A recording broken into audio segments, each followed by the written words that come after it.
Kahit busy ka, maglaan pa rin ng oras sa asawa. Hindi na kami katulad ng dati. Dati, madalas kami mag-date. Madalas kami gumagala. Madalas kami mag-usap. Ngayon, sobrang busy na. Busy sa bahay, sa mga anak, sa trabaho. Ito yung madalas na dahilan bakit nagbabago ang relasyon. Kung bakit nagkakaroon ng hindi pagkakaunawaan. Kung bakit nawawala ang spark.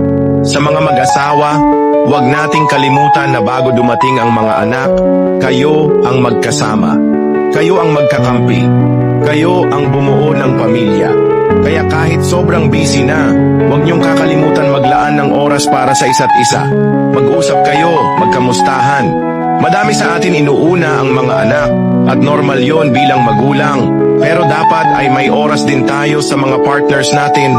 Kung nakakapag-browse ka nga sa social media, nakakapaglaro, kaya mo din makipagkwentuhan at makipaglambingan.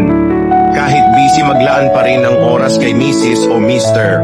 Oras at panahon ang kailangan ng isang matatag na pamilya.